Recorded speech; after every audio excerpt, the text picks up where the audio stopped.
예, 여러분 반갑습니다. 어반입니다. 오늘 이야기는 오랜만에 강영욱 아저씨에 대한 이야기를 하게 되었습니다.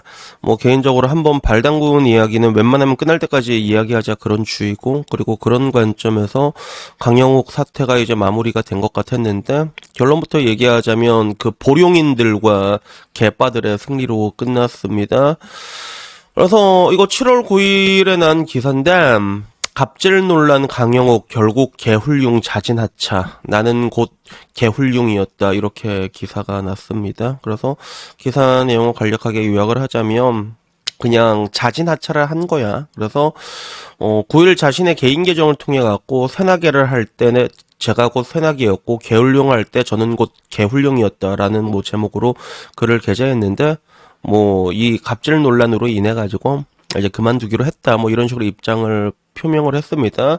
그 와중에 이 기사 내용이 참 또 짜증나는 게 뭐냐면 기사가 어떻게 났냐면 이렇게 났어.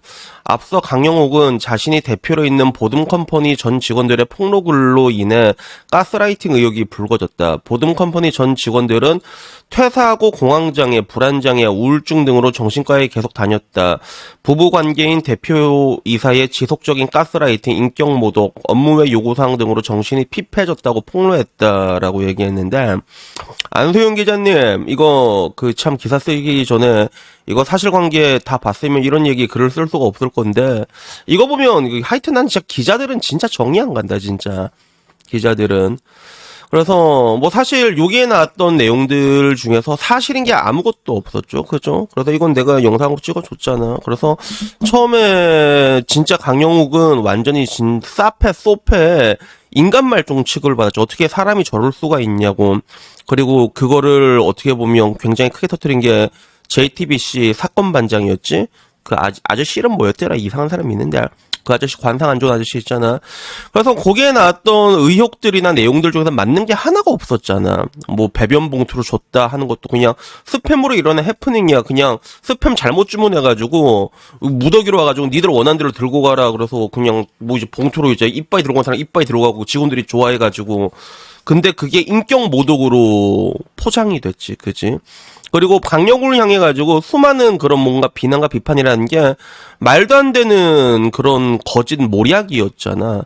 그나마 하나 증거가 있었던 게 퇴직금에 관해 가지고 10,000원 입금한 거 이거였는데, 근데 그건 역시도 강영욱 얘기를 들어보니까 와이프 얘기를 들으니까 자기는 퇴직금을 안 줘도 되는 프리랜서 형태로 계약을 맺은 거야. 나처럼 위촉직 같은 이 실적으로 계약을 맺었던 건데.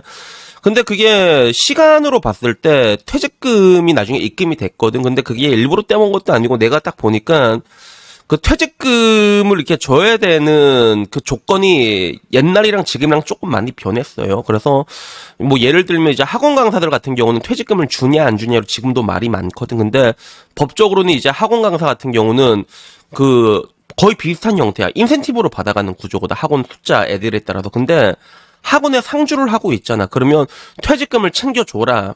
약간 이런 식으로 가고 있어. 물론 다 챙겨주는 것도 아니야. 근데 문제는 지금은 아무래도 뭔가 이게 노동이나 이런 부분에서 소비자 편들을 굉장히 많이 이게 힘 약한 사람 편을 많이 들어주다 보니까 그러니까 결국엔 고소 때리니까 주라고 판결이 나온 거겠지. 그래서 내가 봤을 때 강영욱이 말을 좀 심하게 했거나 어느 정도의 갑질의 의혹은 있을 수가 있을 것 같기도 해. 말을 좀 이렇게 했다거나. 근데 문제는 지금 나왔던 것들, 여기 나오는 불안장애, 우울증, 여기에서 맞는 건 하나도 없었단 말이야. 근데도 지금 안소영 기자가 글 쓴 거 봐봐. 완전히 그냥 범죄자 새끼로 몰아가고 있잖아. 이게 아직도 내가 짜증이 난다, 진짜. 그래가지고, 결국에는 강영욱은 물러나게 됐거든. 물러나게 됐는데, 이게 지금은 인스타그램에 이렇게 글이 올라와 있어. 새나기를 할 때는 제가 곧 새나기였고, 개울룡 할 때는 제가 개울룡이었다. 그러면서 거지들 이 짤방이 있단 말이야. 모두 반갑고 즐거웠다 되는데, 맨 처음에 인스타에 올라왔던 입장문은 어떻게 올라왔냐면 이렇게 올라왔습니다. 안녕하세요. 훈련사 강영욱입니다. 지난 한 달여간 많은 일을 겪으며 제 삶을 깊이 돌아보는 시간을 가졌습니다. 부족한 대표로서 걸어온 시간을 돌아보며 참담함과 많은 부끄러움을 느꼈습니다. 더불어 보다 책임감 있는 모습을 보여드리지 못한 점에 대해서도 깊은 반성을 보내게 되었습니다. 그래서 결국에는 최근 경찰서에 저와 제 아내에 대한 고소장이 접수되었다. 고소장은 넣으면 누구나 할 수 있는 거야. 그래서 이에 대해 성실히 조사에 임하여 진실이 밝히도록 하겠습니다. 다만 사실 확인이 되지 않은 내용으로 저와 제 가족에게 불필요한 오해를 일으키거나 근거 없는 허위 사실을 유포했거나 비방했던 분들, 허위로 고소한 분들에 대해서는 법적 대응을 포함해 단호한 조치를 취할 것임을 말씀드립니다. 이렇게 올라왔거든. 그리고 이게 좀 마음 아프더라고. 사실 제 마음도 많이 다쳤습니다. 하지만 그동안 많은 분들께 사랑을 과분하게 받아왔으니 고통을 받는 것도 마땅히 견뎌내야 한다고 생각합니다. 이렇게 글을 썼더라고. 그래서 결국에는 뭐 이제 회사는 뭐 이제 접는 거고 앞으로 훈련사로서의 전문성과 책임감을 가지고 보다 성숙한 모습으로 보여드리겠다라는 글을 썼는데 참 이거 보면 되게 불쌍하지. 나는 되게 불쌍하다, 강영욱이야. 그리고 사람들은 언론에 대해서 별로 관심이 없어요. 다들 와가지고 강영욱이 저렇게 했다라고 말하면 그게 진짜인 줄 안다니까. 대중들은 뭔가 확인할 만한 그냥 사람들이 뭐라고 얘기하면 그게 다 사실인 줄 압니다. 받아들이고 욕하고 흥분하고. 근데 지금 아직까지 와도 이 기자 새끼라는 애들이 와가지고 아직까지도 강영욱을 뭘로 몰아가고 있어. 말 그대로 범죄자로 몰아가고 있잖아. 아직까지도 그러고 있잖아.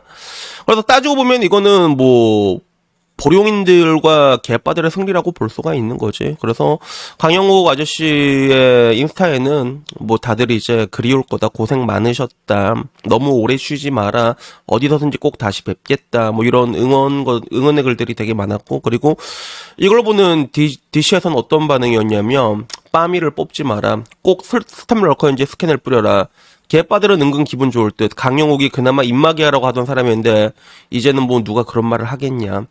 근데 객관적으로 보뽀뽐뇨 안 한 강영욱 잘못 아님이라고 하는데, 이 보뽀뽐뇨는 그 부지는 뽑지도 말고 뽑더라도 요직에 앉히지 말라 이렇게 요약해서 보뽀뽐뇨 이렇게 얘기를 하더라고.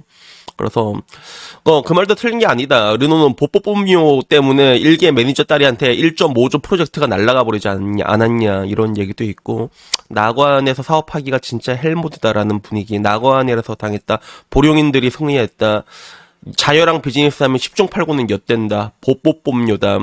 보뽀뽐뇨로 인해가지고 강영욱뿐만 아니라 이제는 모든 직종의 자녀들이 취직부터 각오해야 될 것이다, 이런 이야기가 있습니다. 그래서 그 와중에 야 그래도 누가 잘못한지 결과 안 나왔잖아 이렇게 얘기하니까 애초에 강영욱이 잘못한 게 뭐가 있냐고, 명절 선물 스팸 무함으로 가져가라 한 게 죄냐고. 그래서 뭐 이런 식으로 이제 또 얘기가 나오고 있습니다. 그래서 결국에는 당장 봤을 때 이게 뭐 강영욱이 졌지. 강영욱이 뭘 그렇게 잘못한지는 모르겠어. 아직까지도 나는 잘 모르겠고. 그리고 언론에서 진짜 마녀사냥 제대로 당했잖아. 근데 결국 강영욱이 물러나게 된 거야. 강영욱이 쓴 글 중에서 저도 상처 많이 받았습니다. 난 이게 참 눈에 들어오더라. 그리고 야 멀쩡한 사람은 걔 비용신으로 만들어놨는데 언론이랑 뉴스가 동원을 해가지고 공중파가 그 누구도 사과하지 않는 이 모습을 보면서 이게 대한민국 수준이구나라는 걸 다시 한번 느끼게 된 것 같습니다.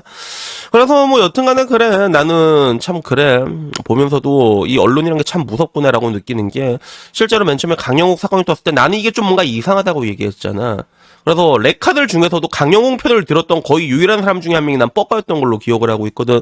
말이 앞뒤가 안 맞단 말이야. 그러면 좀 알아보고 하던가. 그런 거 없잖아. 그냥 피해자의 증언이 증거입니다. 아직까지 그렇게 돼 있는 거야. 여자가 말하면 증거가 돼가지고 완전 사람은 걔 비용신으로 묻을 듯이 완전히 다 해놓고, JTBC는 지금 맞다, 이름이 어때? 양원보. 야, 이거 고소 때려야 되는 거 아니냐, 이건 진짜. 그 아저씨 아직도 잘 먹고 잘 살고 있더만. 결국엔 이게 대한민국의 이제 언론과 저널리즘의 현 주소지. 그 정도 수준밖에 안 되는 거였고, 뭐, 사실은 뭐 기대하는 것도 없어서 화도 안 나는 건데, 근데 문제는 보면 알겠지만, 지금 이 상황이 왔어도 그 누구도 사과하지 않고 기자도 아직까지도 기사가 저딴 식으로 내보내고 있잖아. 이게 대한민국 저널리즘이랑 언론의 수준이라는 거지. 그래서 여튼간에 근데 내가 말하고 싶은 거는 이 모든 사태는 근데 결국에는 다 돌아가게 될 겁니다. 누구한테 돌아가게 될 건지는 이제 두고 보면 알게 될 건데, 근데 결국에는 이제 사건 자체는 지금 봤을 때 해피엔딩으로 끝나게 된 게 나도 좀 안타까워가지고 이 얘기를 한 번 더 하게 되었습니다. 그래서 여튼간에 뭐 오늘 이야기는요 여기까지고요. 결국에는 오늘도 뭐다 낙어한 엔딩이 되었습니다. 언론도 낙어한이고, 언론도 정말 낙어한스럽지, 그치? 전부 다 낙어한이에요. 그래가지고 참 이런 단어 참 좋은 단어가 아닌데, 낙어한이란 단어 말고는 뭐 설명할 방법이 없는 것 같다, 그치? 그래서 여튼 뭐 오늘 이야기는 여기까지고요. 다음에는요 조금 더 재밌는 이야기, 좋은 이야기로 찾아뵙도록 노력하겠습니다. 이상입니다. 감사합니다. 그라시아.